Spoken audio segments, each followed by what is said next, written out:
ہمارے پاس جب لوگ آتے ہیں اور وہ داخل طریقت ہوتے ہیں تو ہم جو بنیادی چیزیں ان کو بتاتے ہیں تو ان میں سے ایک چیز یہ لازمی بتاتے ہیں کہ رزق پاک نہیں ہوگا تو باطن روشن نہیں ہوگا. یہ بنیادی بات ہے. اگر رزق پاک نہیں ہے تو میرے حضور نے ارشاد فرمایا کہ ایک بندہ سفر کر کے کعبۃ اللہ کے صحن میں پہنچتا ہے اور کعبے کے پردوں کو تھام رہا ہے, وہ یمد یدیہ, اور لمبے لمبے ہاتھ کر کے کہتا ہے اے اللہ, لیکن اس کا کھانا حرام ہے, اس کا پینا حرام ہے, اس کا لباس حرام ہے, وہ غزیہ بالحرام, اس کو غذا حرام سے دی گئی ہے. میرے حضور نے فرمایا اس کی کوئی دعا قبول نہیں ہوگی. سفر کیا, جنگل پہاڑ کاٹے, سمندروں کو پاٹ کر کے آگے گیا, ہواؤں کے کلیجے چیر کے آگے بڑھا, مہینوں کی مسافتیں طے کر کے گیا اور کعبۃ اللہ کے سامنے کھڑا ہے, سین حرم میں مطاف میں کھڑا ہے, لیکن اس کا جسم حرام سے پلا ہے. اس نے جو پہنا ہے اس لباس کا تانا یا بانا حرام کا ہے, اس کو غذا حرام کی دی گئی ہے, اس نے پیا حرام کا ہے, اس نے کھایا حرام کا ہے. تو پھر اس کا یہ سارا سفر رائے گاں چلا جائے گا, اس کو کچھ نصیب نہیں ہوگا. تو سب سے پہلی شرط اس عنوان سے عقل حلال ہے. اس کے بعد پھر صدق مقال ہے کہ آپ کی زبان جھوٹ نہ بولے. جب کوئی شخص جھوٹ بولتا ہے, روحانیات تو دور کی بات ہے, اللہ کے فرشتے اس سے 1 میل دور ہٹ جاتے ہیں. جب کوئی شخص جھوٹ بولتا ہے تو حدیث پاک میں آتا ہے اس کے منہ سے ایک خاص قسم کی بدبو نکلتی ہے. اس بدبو کو ہم نہیں سونگھ پاتے لیکن فرشتے سونگھ لیتے ہیں, چونکہ فرشتے انتہائی حساس مخلوق ہے, اور وہ جھوٹ کی وجہ سے نکلنے والی بدبو کو سونگھتے ہیں. اللہ نے حضرت امام اعظم امام ابو حنیفہ رضی اللہ تعالیٰ عنہ کو یہ بصیرت عطا کی تھی اور یہ باطنی نظر بخشی تھی کہ جب کوئی شخص وضو کرتا تھا تو اس کے وضو کے پانی سے پہچان لیتے تھے کہ یہ کس گناہ کا مجرم ہے. جب بندہ وضو کرتا ہے تو وضو سے ہاتھوں کے گناہ جھڑتے ہیں, منہ کے گناہ جھڑتے ہیں, تو وہ وضو کے پانی سے اس بات کو محسوس کرتے تھے. اللہ نے ان کو وہ بصیرت عطا کی تھی, لیکن انہوں نے اللہ کی بارگاہ میں عرض کی مالک مجھ سے یہ چیز چھین لے, یہ چیز مجھے نہیں چاہیے. لوگوں کے بارے میں جو ہے وہ ایسا گمان پھر پیدا ہوتا ہے.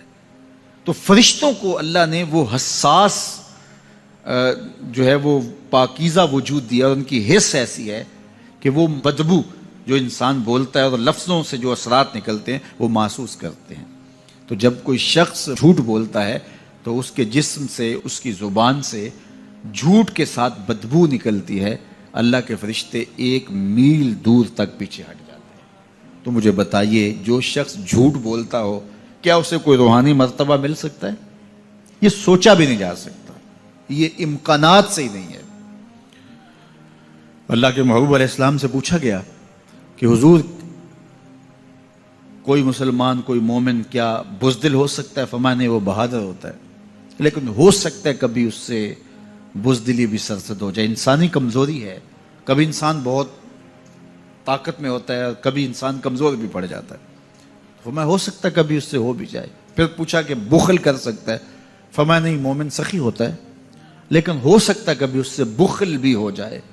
کبھی کبھی دولت اسے اچھی بھی لگنے لگ جاتی ہے, جس طرح فرمایا گیا کہ اولاد مبخلتن مجبنتن, یہ جو اولاد ہوتی ہے یہ بندے کو بخیل بھی بنا دیتی ہے اور بزدل بھی بنا دیتی ہے. جب اولاد نہیں ہوتی تو بندہ سخی بھی ہوتا ہے اور بندہ جو ہے وہ مشکل حالات میں بھی کود جاتا ہے, لیکن جب اولاد ہوتی ہے تو پھر مشکل حالات میں کودنے سے پہلے سوچتا ہے میرے بچے ہیں یتیم ہو جائیں گے. اس کو یہ خیال آتا ہے, پہلے ایسے مال لٹاتا ہے لیکن اولاد ہو جائے تو پھر وہ اولاد کا سوچتا ہے کہ ان کے لیے کچھ میں جمع کر لوں. تو اولاد فرمایا میرے حضور نے کہ مبخلہ و مجبنہ, یہ بخیل بھی کر دیتی ہے اور یہ کمزور اور بزدل بھی بنا دیتی ہے.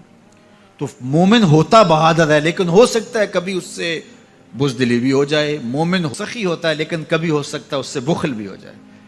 لیکن تیسرا سوال حضور سے پوچھا گیا کہ مومن جھوٹا ہو سکتا ہے؟ تو اس پہ 2 ٹوک کہا, نہیں جھوٹا نہیں ہو سکتا. یہ نہیں ہو سکتا کہ مومن ہو اور جھوٹا ہو, وہ سچ بولنے والا ہوگا. تو عقل حلال اور صدق مقال, یہ 2 خوبیاں جو ہیں یہ اہل اللہ کا طرائے امتیاز ہے, اور یہ مجھے اور آپ کو اختیار کرنی چاہیے.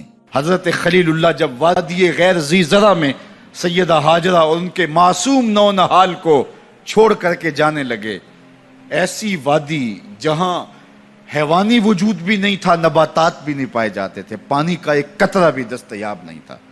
کالے سیاہ محیط پہاڑ جیسے فولاد پگھلا کے ڈال دیا ہو.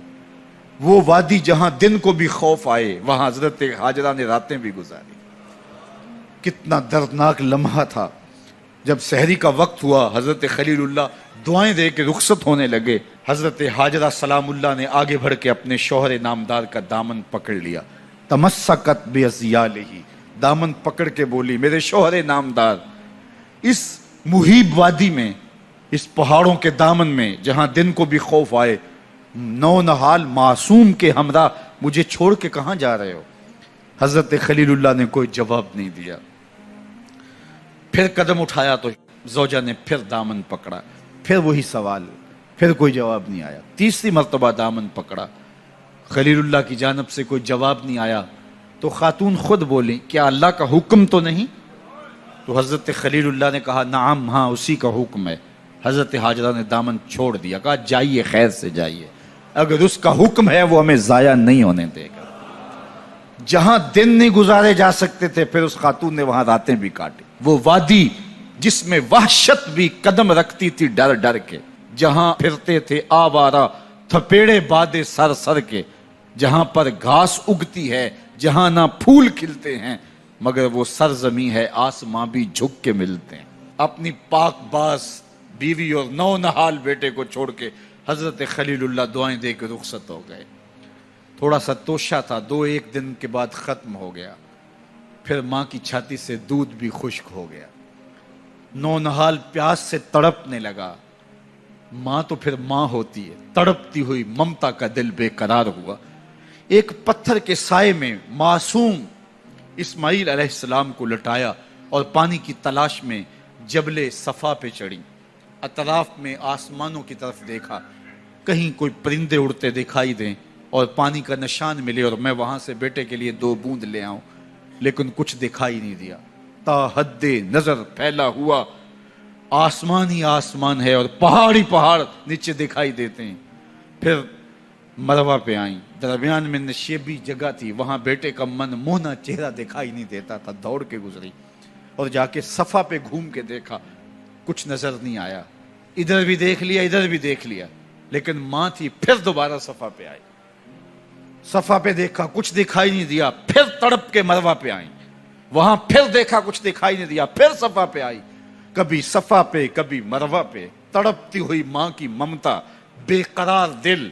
ادھر پانی کی پیاس سے تڑپتا ہوا معصوم اسماعیل پتھر کی اوٹ میں. درمیان سے ماں گزرتی ہے تو بھاگ کے گزرتی ہے کہ بیٹے کا من مونا چہرہ بھی نگاہوں کے سامنے رہے. ذرا منظر تو دیکھو کتنا دل آویز ہے. اللہ اکبر، سینوں میں پتے پانی ہو جائیں، پتھر بھی ہو تو پگھل جائے اس زہرہ گداز داستان سے. لیکن اللہ پر توکل اور ماں کی بے قراریاں، کبھی صفا پہ کبھی مروہ پہ، زبان پہ شکایت نہیں ہے. پھر جب مروہ پہ پہنچتی ہیں، 7 چکر مکمل ہو گئے، تو ادھر کیا دیکھا کہ معصوم اسماعیل ایڑیاں رگڑ رہا ہے.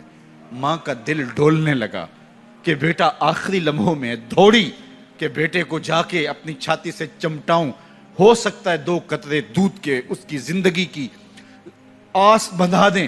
تو ماں دوڑتی ہوئی آئی، لیکن جب قریب آئی تو منظر بدلا ہوا تھا. معصوم کی ایڑیوں کے رگڑنے سے تازہ چشمہ پھوٹ رہا ہے.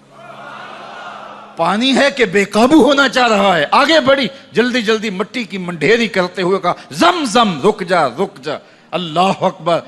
ہاجرہ سلام اللہ علیہا نے حضرت اسماعیل کی محبت اور اپنے رب پر توکل کی انوکھی اور البیلی داستان رقم کی. کہا، ہاجرہ تو نے بھی حد کر دی، لیکن قیامت تک تیری راہوں کو بھی جلوہ گاہ بنا دیں گے. یہاں نبی بھی دوڑیں گے، ولی بھی دوڑیں گے، غوث بھی دوڑیں گے، کتب اور ابدال بھی دوڑیں گے، شہنشاہ بھی دوڑیں گے، کج کلا بھی دوڑیں گے. یہ دوڑنا ہم عبادت بنا دیں گے. حتیٰ کہ امام الانبیاء بھی ان راہوں کی سائی کرتے رہے. عجیب رنگ، عجیب منظر اور عجیب کیف کا عالم. اچھا، یہاں رک کے ایک بات کرنا چاہوں گا، اگر آپ کی توجہ ہو. جہاں حضرت ہاجرہ دوڑیں اور ان کے مبارک قدم وہاں لگے اور لگ کے ہٹ گئے، عارضی نسبت ہے، مستقل نسبت نہیں ہے. جہاں ان کے قدم لگ کے ہٹ گئے وہ جگہ تو جلوہ گاہ بن گئی، اور جہاں حضور خود جلوہ فرما ہیں وہ گنبد خضرا جلوہ گاہ کیوں نہیں ہو سکتا ہے؟ اب یہ پانی جہاں حضرت اسماعیل کے قدم لگے، یہ پانی دنیا کا عظیم ترین پانی ہے، اور پھر اس کا پروٹوکول یہ ہے، اس کو کھڑے ہو کے پیا جاتا ہے۔ یار یہاں بھی روک کے ایک بات کہہ دوں، حضرت اسماعیل کے قدموں کو چھونے والے پانی کا پروٹوکول ہے کہ اس کے لیے کھڑے ہو جائیں، اور حضرت اسماعیل مسجد اقصیٰ میں جس کے پیچھے کھڑے ہو کے نماز پڑھتے ہیں، اس امام کے لیے کھڑے ہو کے مصطفیٰ جان رحمت پہ لاکھوں سلام پڑھ لیں تو اس میں شرک کہاں سے آ جائے گا؟ تو یہ تکریم ہے، یہ عزت ہے اس پانی کی کہ اس نے حضرت ذبیح اللہ کے قدم چھوئے ہیں۔ تو یہ سارا حج اللہ اکبر ہمیں ہمارے ماضی سے جوڑتا ہے۔